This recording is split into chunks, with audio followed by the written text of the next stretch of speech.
Stink and the Ultimate Thumb Wrestling SmackDown, Chapter 7. Karate Canine. Stink got bitten by a bug. Not a bed bug, the karate bug.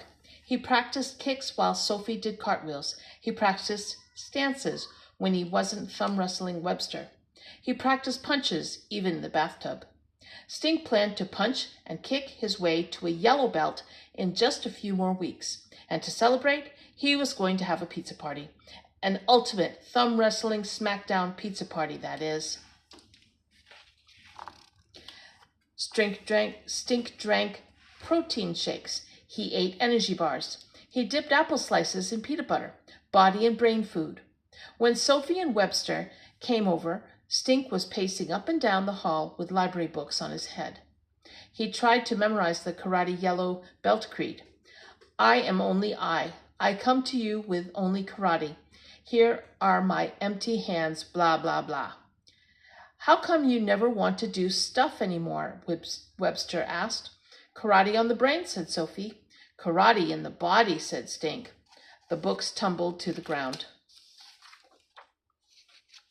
All I know is you were way more fun before you became a sports freak. I can't stop now. I'm almost a yellow belt. Stink picked up his yellow belt list. I know all my stances and a bunch of punches, and I have my sidekick down. Plus, I learned to respect the jump rope. If I can just learn the yellow belt creed. And Harry the Dirty Dog?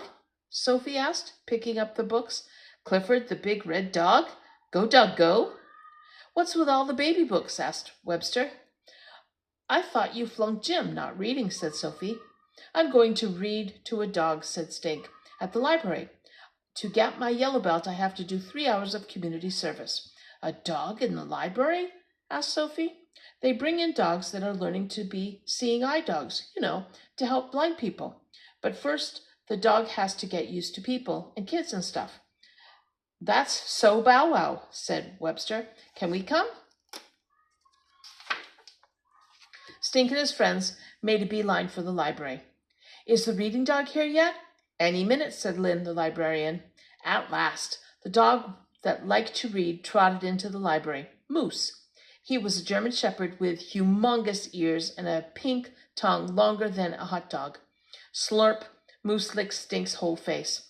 Don't worry if you feel like an ice cream cone, said Maggie, his trainer. That's his way of getting to know you. In no time, the dog had turned Stink into a human popsicle. Okay, I want Moose to get used to being around kids without me, so I'll be in the coffee shop out front. Stink read a book about the big red dog at Halloween. Moose barked. Maybe he's afraid of ghosts, said Webster. Stink read the one where the big red dog takes a bath.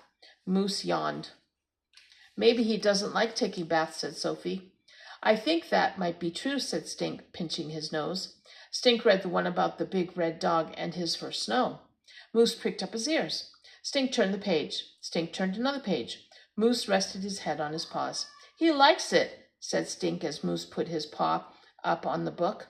Sophie and Webster laughed. Look, he's trying to turn the page. Stink chose a book about a dog and a cat, best friends. Moose grabbed the book and took off. Moose, Stink called. Come back here. Dogs can't read.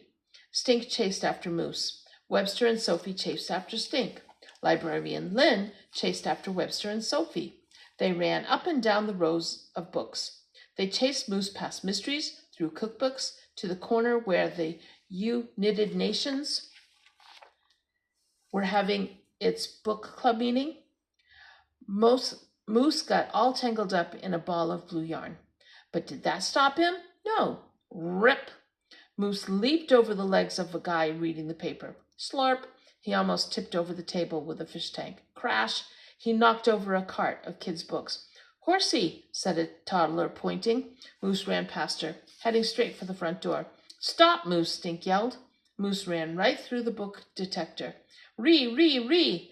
The siren, louder than the yak buster, went off. Moose stopped and turned.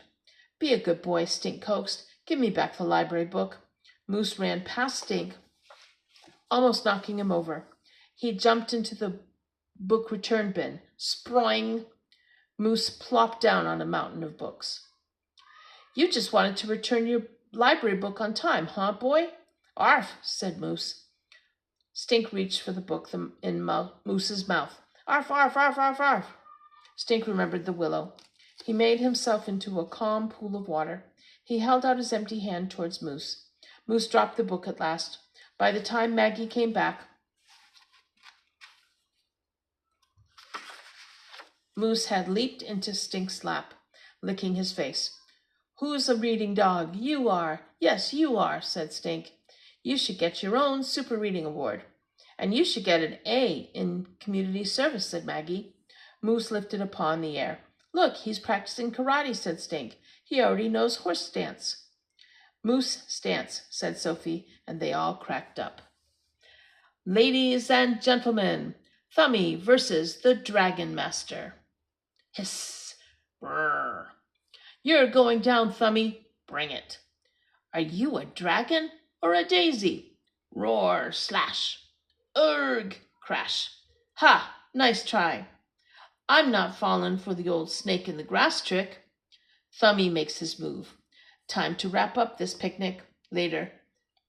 R.I.P. Dragon Master. He, undefeated.